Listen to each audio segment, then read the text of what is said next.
During the whole of a dull, dark, and soundless day in the autumn of the year, when the clouds hung oppressively low in the heavens, I had been passing alone, on horseback, through a singularly dreary tract of country, and at length found myself, as the shades of the evening drew on, within view of the melancholy House of Usher. I know not how it was, but with the first glimpse of the building, a sense of insufferable gloom pervaded my spirit. I say insufferable, for the feeling was unrelieved by any of that half-pleasurable, because poetic sentiment with which the mind usually receives even the sternest natural images of the desolate or terrible. I looked upon the scene before me, upon the mere house, and the simple landscape features of the domain upon the bleak walls, upon the vacant eye-like windows, upon a few rank sedges, and upon a few white trunks of decayed trees, with an utter depression of soul, which I can compare to no earthly sensation more properly than to the after-dream of the reveller upon opium, the bitter lapse into everyday life, the hideous dropping off of the veil. There was an iciness, a sinking, a sickening of the heart, an unredeemed dreariness of thought, which no goading of the imagination could torture into aught of the sublime. What was it? I paused to think. What was it that so unnerved me in the contemplation of the House of Usher? It was a mystery all insoluble, nor could I grapple with the shadowy fancies that crowded upon me as I pondered. I was forced to fall back upon the unsatisfactory conclusion that while, beyond doubt, there are combinations of very simple natural objects which have the power of thus affecting us, still the analysis of this power lies among considerations beyond our depth. It was possible, I reflected, that a mere different arrangement of the particulars of the scene, of the details of the picture, would be sufficient to modify, or perhaps to annihilate its capacity for sorrowful impression. And acting upon this idea, I reined my horse to the precipitous brink of a black and lurid tarn that lay in unruffled luster by the dwelling, and gazed down, but with a shudder even more thrilling than before, upon the remodeled and inverted images of the grey sedge and the ghastly tree stems and the vacant and eye-like windows. Nevertheless, in this mansion of gloom, I now proposed to myself a sojourn of some weeks. Its proprietor, Roderick Usher, had been one of my boon companions in boyhood, but many years had elapsed since our last meeting. A letter, however, had lately reached me in a distant part of the country, a letter from him, which, in its wildly importunate nature, had admitted of no other than a personal reply. The MS gave evidence of nervous agitation. The writer spoke of acute bodily illness, of a mental disorder which oppressed him, and of an earnest desire to see me, as his best, and indeed his only personal friend, with a view of attempting, by the cheerfulness of my society, some alleviation of his malady. It was the manner in which all this, and much more, was said, it was the apparent heart that went with his request, which allowed me no room for hesitation, and I accordingly obeyed forthwith what I still considered a very singular summons. Although, as boys, we had been even intimate associates, yet I really knew little of my friend. His reserve had been always excessive and habitual. I was aware, however, that his very ancient family had been noted, time out of mind, for a peculiar sensibility of temperament, displaying itself, through long ages, in many works of exalted art, and manifested of late in repeated deeds of munificent yet unobtrusive charity, as well as in a passionate devotion to the intricacies, perhaps even more than to the orthodox and easily recognizable beauties of musical science. I had learned, too, the very remarkable fact that the stem of the Usher race, all time honored as it was, had put forth at no period any enduring branch. In other words, that the entire family lay in the direct line of descent and had always, with very trifling and very temporary variations, so lain. It was this deficiency I considered, while running over, in thought, the perfect keeping of the character of the premises with the accredited character of the people, and while speculating upon the possible influence which the one, in the long lapse of centuries, might have exercised upon the other, it was this deficiency, perhaps of collateral issue, and the consequent undeviating transmission from sire to son of the patrimony with the name, which had at length so identified the two as to merge the original title of the estate in the quaint and equivocal appellation of the House of Usher, an appellation which seemed to include, in the minds of the peasantry who used it, both the family and the family mansion. I have said that the sole effect of my somewhat childish experiment, that of looking down within the tarn, had been to deepen the first singular impression. There can be no doubt that the consciousness of the rapid increase of my superstition, for why should I not so term it, served mainly to accelerate the increase itself. Such, I have long known, is the paradoxical law of all sentiments having terror as a basis, and it might have been for this reason only that when I again uplifted my eyes to the house itself, from its image in the pool, there grew in my mind a strange fancy, a fancy so ridiculous indeed that I but mention it to show the vivid force of the sensation which oppressed me. I had so worked upon my imagination as really to believe that about the whole mansion and domain there hung an atmosphere peculiar to themselves and their immediate vicinity, an atmosphere which had no affinity with the air of heaven, but which had reeked up from the decayed trees and the grey wall and the silent tarn, a pestilent and mystic vapor, dull, sluggish, faintly discernible, and leaden-hued. Shaking off from my spirit what must have been a dream, I scanned more narrowly the real aspect of the building. Its principal feature seemed to be that of an excessive antiquity. The discoloration of ages had been great. Minute fungi overspread the whole exterior, hanging in a fine tangled webwork from the eaves. Yet all this was apart from any extraordinary dilapidation. No portion of the masonry had fallen, and there appeared to be a wild inconsistency between its still perfect adaptation of parts and the crumbling condition of the individual stones. In this there was much that reminded me of the specious totality of old woodwork which has rotted for long years in some neglected vault, with no disturbance from the breath of the external air. Beyond this indication of extensive decay, however, the fabric gave little token of instability. Perhaps the eye of a scrutinizing observer might have discovered a barely perceptible fissure, which, extending from the roof of the building in front, made its way down the wall in a zigzag direction until it became lost in the sullen waters of the tarn. Noticing these things, I rode over a short causeway to the house. A servant in waiting took my horse, and I entered the Gothic archway of the hall. A valet of stealthy step thence conducted me in silence through many dark and intricate passages in my progress to the studio of his master. Much that I encountered on the way contributed, I know not how, to heighten the vague sentiments of which I have already spoken, while the objects around me, while the carvings of the ceilings, the somber tapestries of the walls, the ebon blackness of the floors, and the phantasmagoric armorial trophies which rattled as I strode, were but matters to which, or to such as which, I had been accustomed from my infancy. While I hesitated not to acknowledge how familiar was all this, I still wondered to find how unfamiliar were the fancies which ordinary images were stirring up. On one of the staircases, I met the physician of the family. His countenance, I thought, wore a mingled expression of low cunning and perplexity. He accosted me with trepidation and passed on.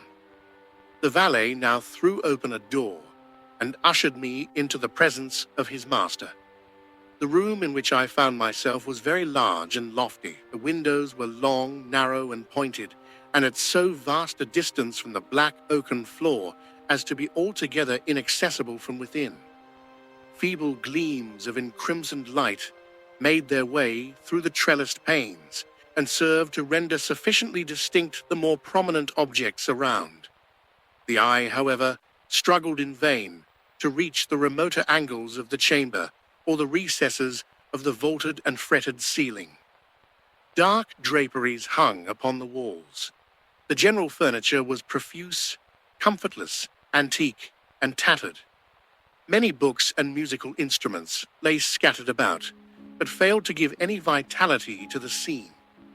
I felt that I breathed an atmosphere of sorrow.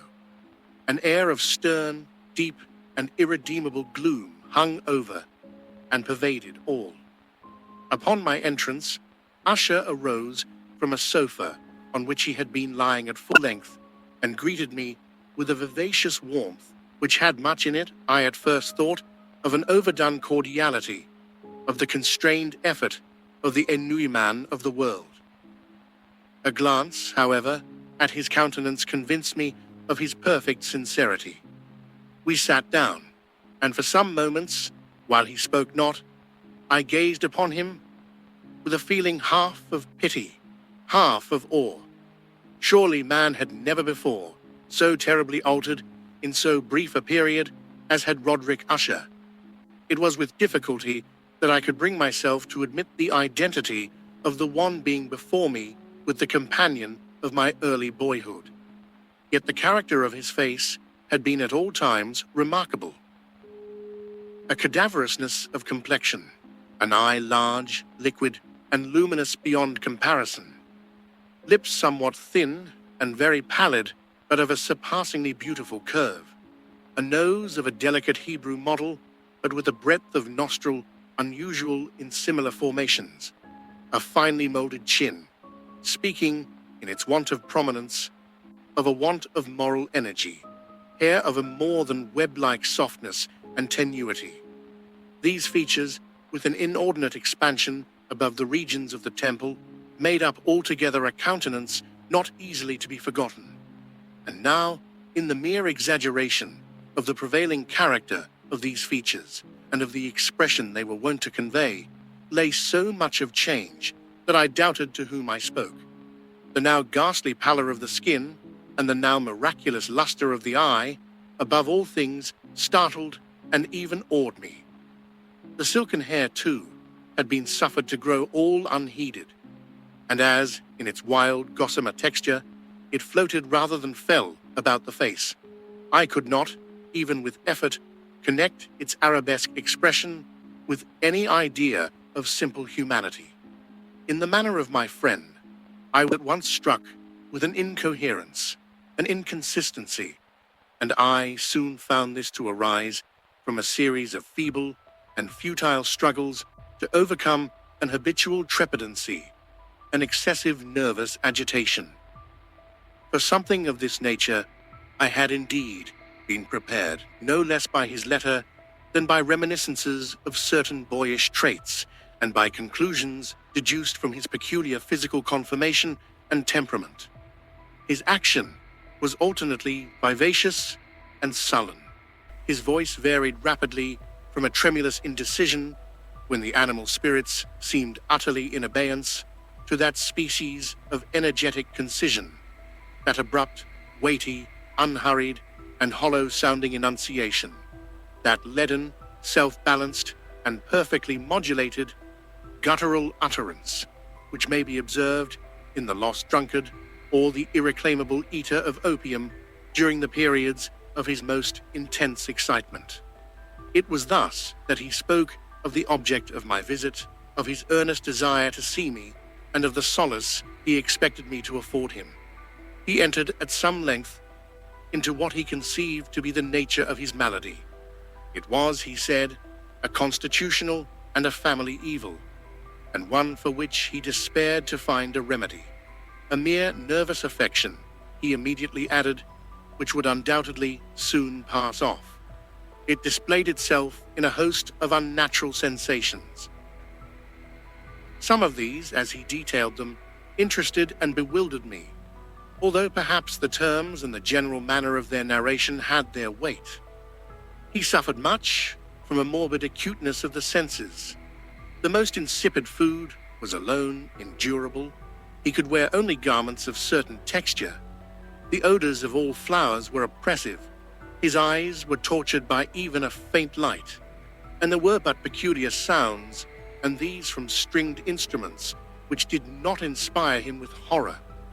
To an anomalous species of terror, I found him a bounden slave. "I shall perish," said he. "I must perish in this deplorable folly. Thus, and not otherwise, shall I be lost. I dread the events of the future, not in themselves, but in their results. I shudder at the thought of any, even the most trivial incident, which may operate upon this intolerable agitation of soul. I have, indeed, no abhorrence of danger, except in its absolute effect, in terror.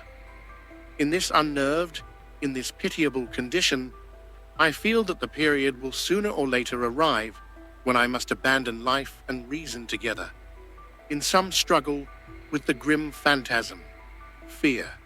I learned, moreover, at intervals and through broken and equivocal hints, another singular feature of his mental condition.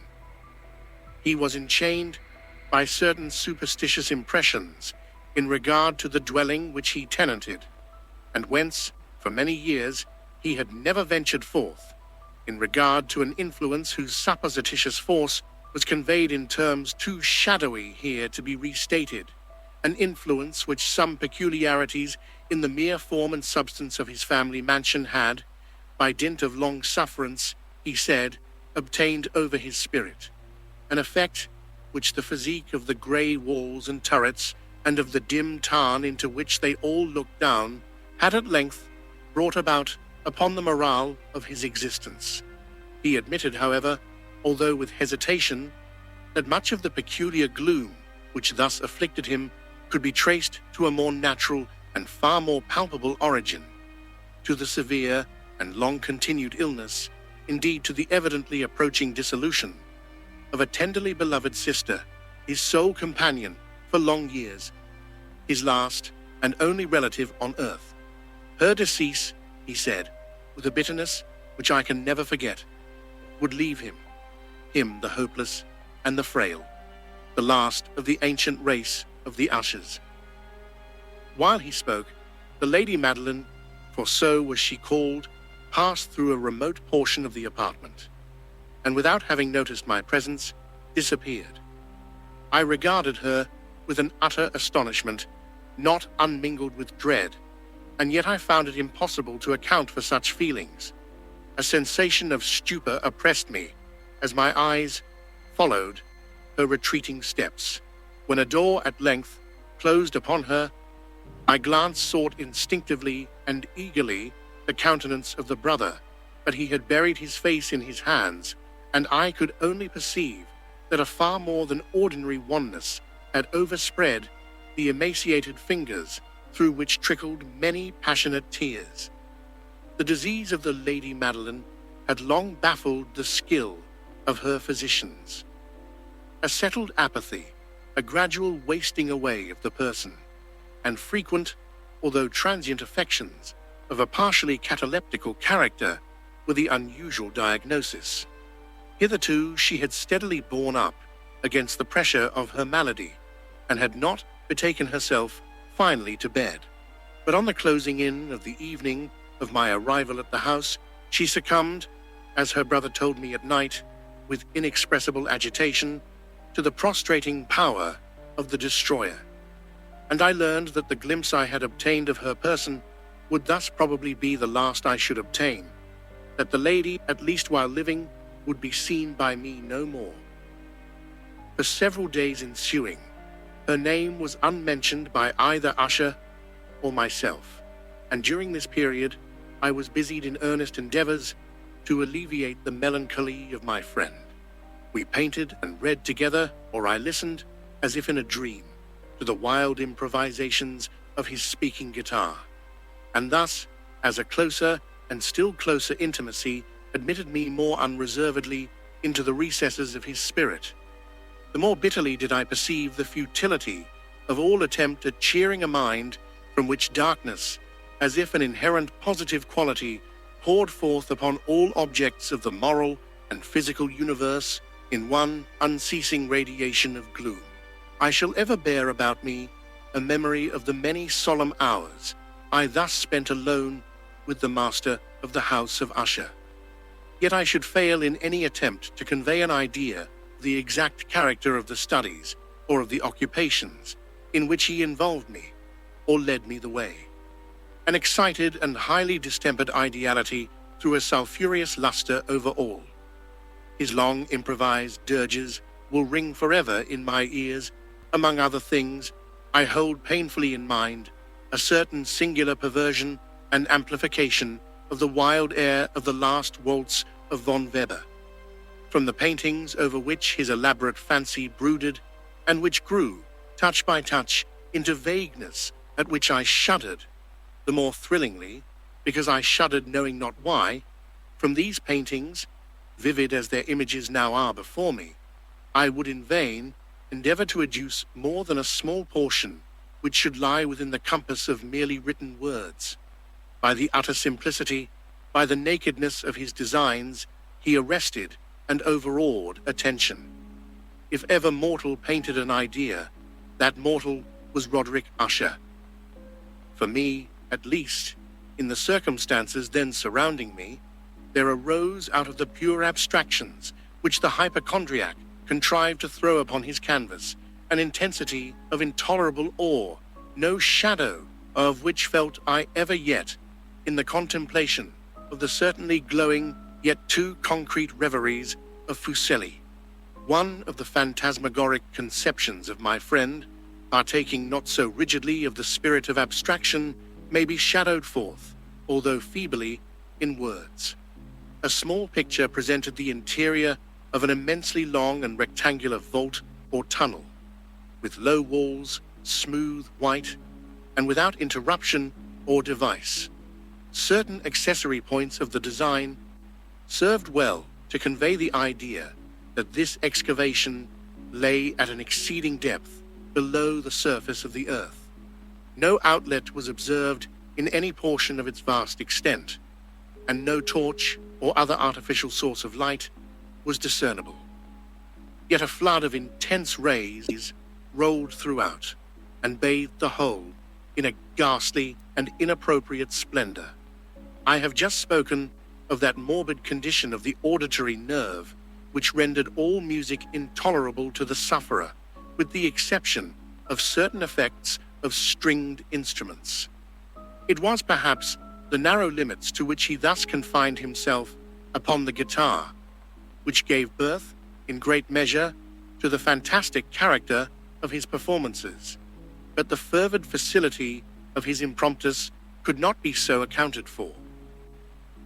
They must have been, and were, in the notes, as well as in the words of his wild fantasias, for he not unfrequently accompanied himself with rhymed verbal improvisations, the result of that intense mental collectedness and concentration to which I have previously alluded as observable only in particular moments of the highest artificial excitement.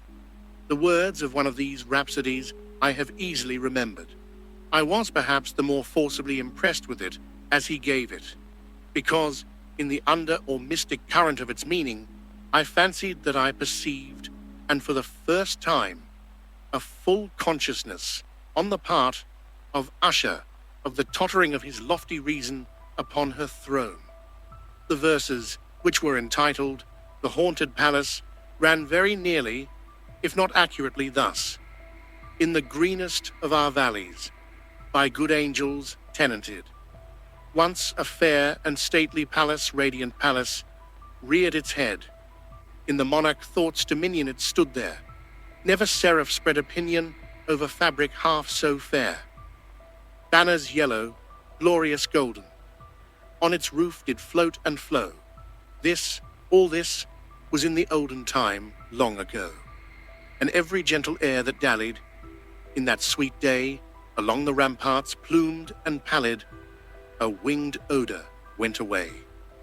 Wanderers in that happy valley, through two luminous windows, saw spirits moving musically to a lute's well-tuned law, round about a throne where sitting Porphyrogene, in state his glory well befitting, the ruler of the realm was seen.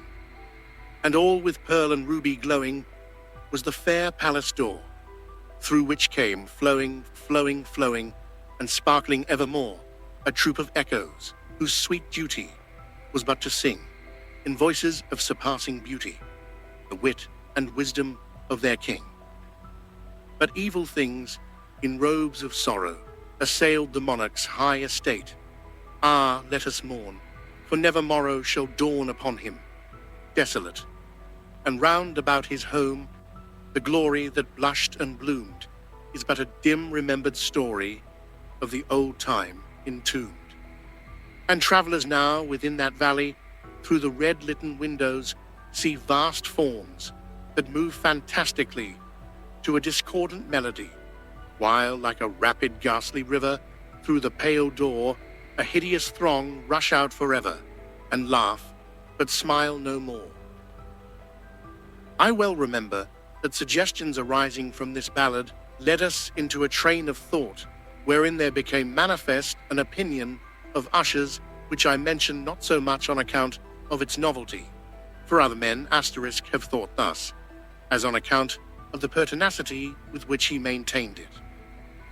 This opinion, in its general form, was that of the sentience of all vegetable things, but in his disordered fancy, the idea had assumed a more daring character, and trespassed under certain conditions upon the kingdom of inorganization. I lack words to express the full extent, or the earnest abandon of his persuasion.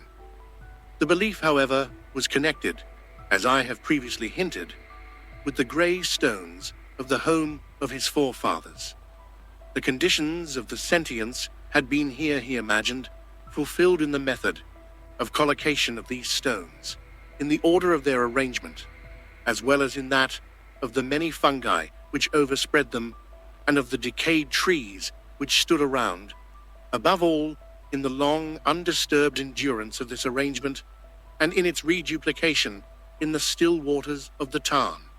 Its evidence, the evidence of the sentience, was to be seen, he said, and I here started as he spoke, in the gradual yet certain condensation of an atmosphere of their own about the waters and the walls. The result was discoverable, he added, in that silent yet importunate and terrible influence which for centuries had molded the destinies of his family, and which made him what I now saw him, what he was. Such opinions need no comment, and I will make none. Our books, the books which for years had formed no small portion of the mental existence of the invalid, were, as might be supposed, in strict keeping with this character of phantasm. We pored together over such works as the Vervet et Chartreuse of Gresset, the Belphegor of Machiavelli, the Heaven and Hell of Swedenborg, the Subterranean Voyage of Nicholas Klim by Holberg, the Chiromancy of Robert Flood, of Jean d'Indagine, and of de la Chambre, the Journey into the Blue Distance of Tieck, and the City of the Sun of Campanella. One favorite volume was a small octavo edition of the Directorium Inquisitorium by the Dominican Emeric de Gironne. And there were passages in Pomponius Mela about the old African satyrs and Egypans over which Usher would sit dreaming for hours. His chief delight, however, was found in the perusal of an exceedingly rare and curious book in quarto Gothic, the Manual of a Forgotten Church, the Vigiliae Mortuorum Secundum Coram Ecclesiae Maguntinae. I could not help thinking of the wild ritual of this work, and of its probable influence upon the hypochondriac, when, one evening, having informed me abruptly that the Lady Madeline was no more, he stated his intention of preserving her corpse for a fortnight previously to its final interment, in one of the numerous vaults within the main walls of the building. The worldly reason, however, assigned for this singular proceeding was one which I did not feel at liberty to dispute. The brother had been led to his resolution, so he told me, by consideration of the unusual character of the malady of the deceased, of certain obtrusive and eager inquiries on the part of her medical men, and of the remote and exposed situation of the burial ground of the family. I will not deny that when I called to mind the sinister countenance of the person whom I met upon the staircase on the day of my arrival at the house, I had no desire to oppose what I regarded as at best but a harmless and by no means an unnatural precaution. At the request of Usher, I personally aided him in the arrangements for the temporary entombment. The body having been encoffined, we two alone bore it to its rest. The vault in which we placed it, and which had been so long unopened that our torches, half smothered in its oppressive atmosphere, gave us little opportunity for investigation, was small, damp, and entirely without means of admission for light, lying at great depth immediately beneath that portion of the building in which was my own sleeping apartment. It had been used, apparently, in remote feudal times for the worst purposes of a donjon keep, and in later days as a place of deposit for powder or some other highly combustible substance, as a portion of its floor, and the whole interior of a long archway through which we reached it, carefully sheathed with copper. The door, of massive iron, had been also similarly protected. Its immense weight caused an unusually sharp, grating sound as it moved upon its hinges. Having deposited our mournful burden upon trestles within this region of horror, we partially turned aside the yet unscrewed lid of the coffin and looked upon the face of the tenant. A striking similitude between the brother and sister now first arrested my attention, and Usher, divining perhaps my thoughts, murmured out some few words from which I learned that the deceased and himself had been twins, and that sympathies of a scarcely intelligible nature had always existed between them. Our glances, however, rested not long upon the dead, for we could not regard her unawed. The disease which had thus entombed the lady in the maturity of youth had left, as usual in all maladies of a strictly cataleptical character, the mockery of a faint blush upon the bosom and the face, and that suspiciously lingering smile upon the lip which is so terrible in death. We replaced and screwed down the lid, and, having secured the door of iron, made our way, with toil, into the scarcely less gloomy apartments of the upper portion of the house. And now, some days of bitter grief having elapsed, an observable change came over the features of the mental disorder of my friend. His ordinary manner had vanished. His ordinary occupations were neglected or forgotten. He roamed from chamber to chamber with hurried, unequal, and objectless step. The pallor of his countenance had assumed, if possible, a more ghastly hue, but the luminousness of his eye had utterly gone out. The once occasional huskiness of his tone was heard no more, and a tremulous quaver, as if of extreme terror, habitually characterized his utterance. There were times, indeed, when I thought his unceasingly agitated mind was laboring with some oppressive secret, to divulge which he struggled for the necessary courage. At times, again, I was obliged to resolve all into the mere inexplicable vagaries of madness, for I beheld him gazing upon vacancy for long hours, in an attitude of the profoundest attention, as if listening to some imaginary sound. It was no wonder that his condition terrified, that it infected me. I felt creeping upon me, by slow yet certain degrees, the wild influences of his own fantastic yet impressive superstitions. It was especially upon retiring to bed late in the night of the 7th or 8th day after the placing of the Lady Madeline within the donjon, that I experienced the full power of such feelings. Sleep came not near my couch, while the hours waned and waned away. I struggled to reason off the nervousness which had dominion over me. I endeavored to believe that much, if not all of what I felt, was due to the bewildering influence of the gloomy furniture of the room, of the dark and tattered draperies, which, tortured into motion by the breath of a rising tempest, swayed fitfully to and fro upon the walls, and rustled uneasily about the decorations of the bed. But my efforts were fruitless. An irrepressible tremor gradually pervaded my frame, and at length there sat upon my very heart an incubus of utterly causeless alarm. Shaking this off, with a gasp and a struggle, I uplifted myself upon the pillows, and peering earnestly within the intense darkness of the chamber, hearkened, I know not why, except that an instinctive spirit prompted me, to certain low and indefinite sounds which came, through the pauses of the storm, at long intervals, I knew not whence. Overpowered by an intense sentiment of horror, unaccountable yet unendurable, I threw on my clothes with haste, for I felt that I should sleep no more during the night, and endeavored to arouse myself from the pitiable condition into which I had fallen, by pacing rapidly to and fro through the apartment. I had taken but few turns in this manner, when a light step on an adjoining staircase arrested my attention. I presently recognized it as that of Usher. In an instant afterward, he rapped with a gentle touch at my door and entered, bearing a lamp. His countenance was, as usual, cadaverously wan, but moreover, there was a species of mad hilarity in his eyes and evidently restrained hysteria in his whole demeanor. His air appalled me, but anything was preferable to the solitude which I had so long endured, and I even welcomed his presence as a relief. "And you have not seen it," he said abruptly, after having stared about him for some moments in silence. "You have not then seen it, but stay, you shall." Thus speaking, and having carefully shaded his lamp, he hurried to one of the casements and threw it freely open to the storm. The impetuous fury of the entering gust nearly lifted us from our feet.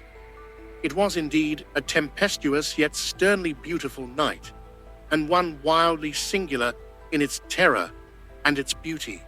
A whirlwind had apparently collected its force in our vicinity, for there were frequent and violent alterations in the direction of the wind, and the exceeding density of the clouds, which hung so low as to press upon the turrets of the house, did not prevent our perceiving the lifelike velocity with which they flew, careering from all points against each other, without passing away into the distance.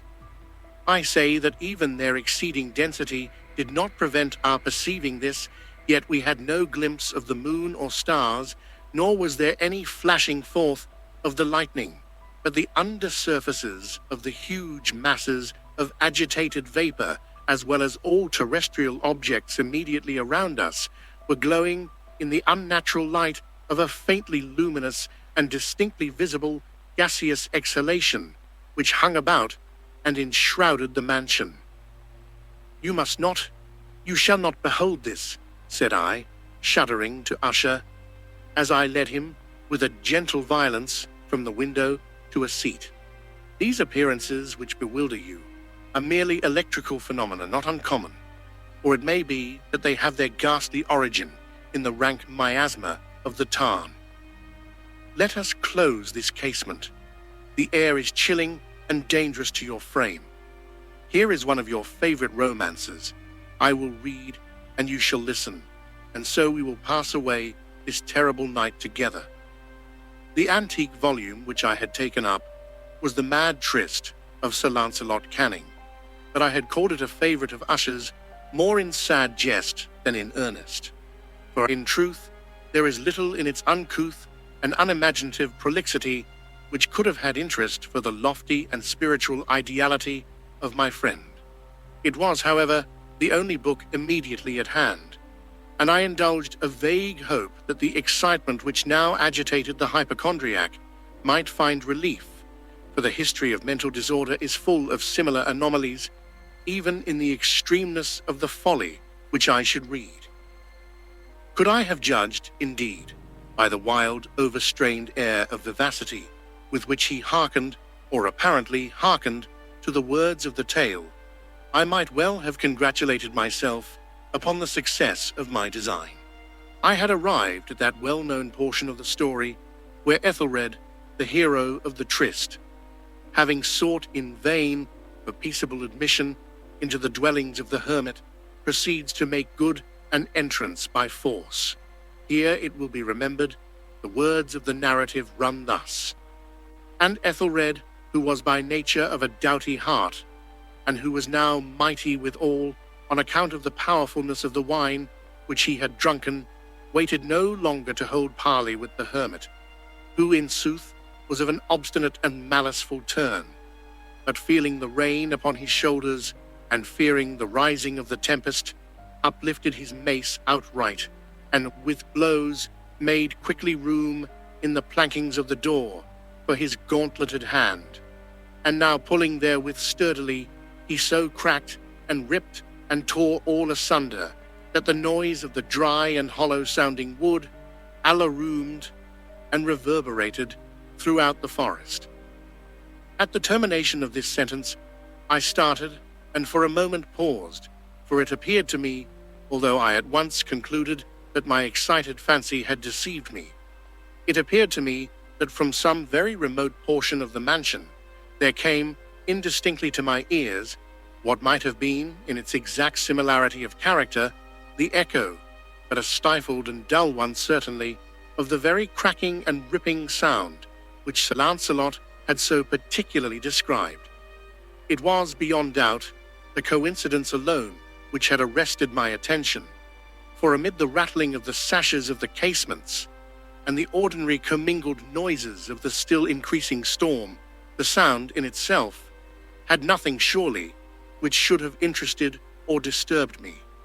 I continued the story, but the good champion Ethelred, now entering within the door, was sore enraged and amazed to perceive no signal of the maliceful hermit, but in the stead thereof a dragon of a scaly and prodigious demeanour, and of a fiery tongue, which sate in guard before a palace of gold with a floor of silver, and upon the wall there hung a shield of shining brass, with this legend enwritten: "Who entereth herein, a conqueror hath been. Who slayeth the dragon, the shield he shall win." And Ethelred uplifted his mace, and struck upon the head of the dragon, which fell before him, and gave up his pesty breath, with a shriek so horrid and harsh, and withal so piercing, that Ethelred had fain to close his ears with his hands against the dreadful noise of it, the like whereof was never before heard. Here again I paused abruptly, and now with a feeling of wild amazement, for there could be no doubt whatever that in this instance I did actually hear, although from what direction it proceeded I found it impossible to say, a low and apparently distant but harsh, protracted, and most unusual screaming or grating sound, the exact counterpart of what my fancy had already conjured up for the dragon's unnatural shriek as described by the romancer.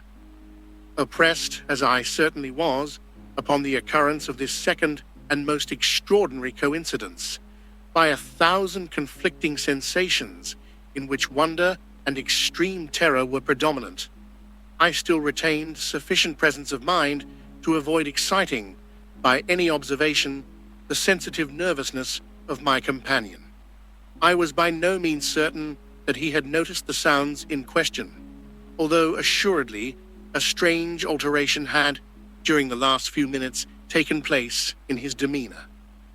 From a position fronting my own, he had gradually brought round his chair, so as to sit with his face to the door of the chamber, and thus I could but partially perceive his features, although I saw that his lips trembled, as if he were murmuring inaudibly. His head had dropped upon his breast, yet I knew that he was not asleep, from the wide and rigid opening of the eye as I caught a glance of it in profile. The motion of his body, too, was at variance with this idea, for he rocked from side to side with a gentle yet constant and uniform sway. Having rapidly taken notice of all this, I resumed the narrative of Sir Lancelot, which thus proceeded. And now the champion, having escaped from the terrible fury of the dragon, bethinking himself of the brazen shield and of the breaking up of the enchantment which was upon it, removed the carcass from out of the way before him, and approached valorously over the silver pavement of the castle, to where the shield was upon the wall, which in sooth tarried not for his full coming, but fell down at his feet upon the silver floor, with a mighty great and terrible ringing sound. No sooner had these syllables passed my lips than, as if a shield of brass had indeed at the moment fallen heavily upon a floor of silver, I became aware of a distinct, hollow, metallic, and clangorous, yet apparently muffled, reverberation. Completely unnerved, I leapt to my feet, but the measured rocking movement of Usher was undisturbed. I rushed to the chair in which he sat. His eyes were bent fixedly before him, and throughout his whole countenance there reigned a stony rigidity. But as I placed my hand upon his shoulder, there came a strong shudder over his whole person. A sickly smile quivered about his lips, and I saw that he spoke in a low, hurried, and gibbering murmur, as if unconscious of my presence. Bending closely over him, I at length drank in the hideous import of his words. Not hear it? Yes, I hear it, and have heard it.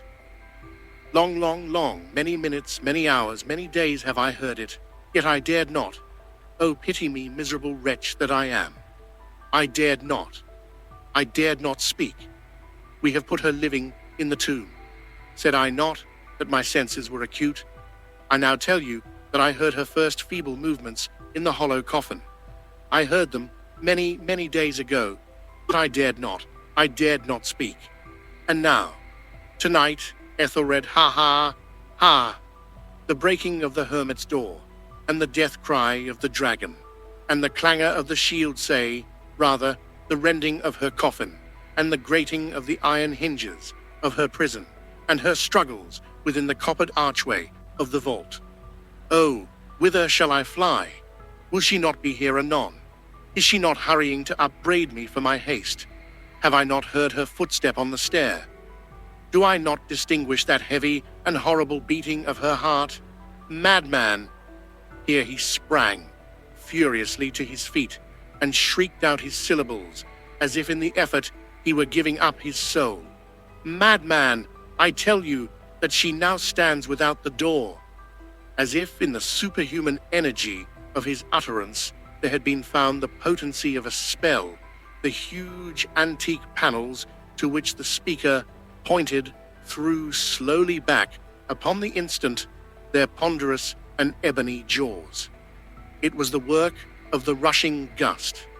But then without those doors there did stand the lofty and enshrouded figure of the Lady Madeline of Usher.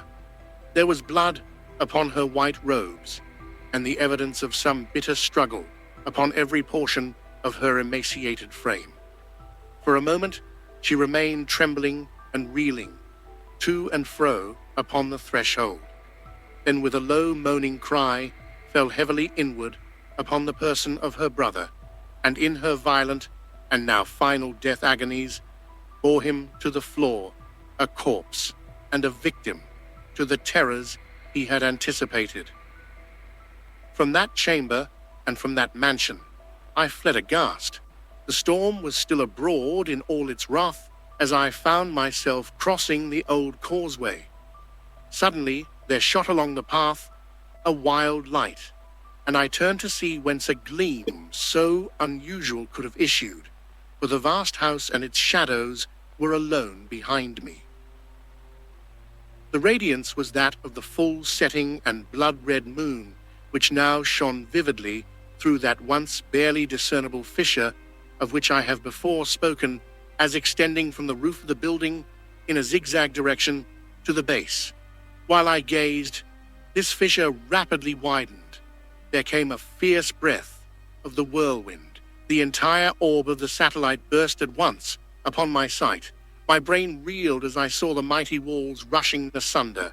There was a long, tumultuous, shouting sound like the voice of 1,000 waters, and the deep and dank tarn at my feet closed sullenly and silently over the fragments of the House of Usher.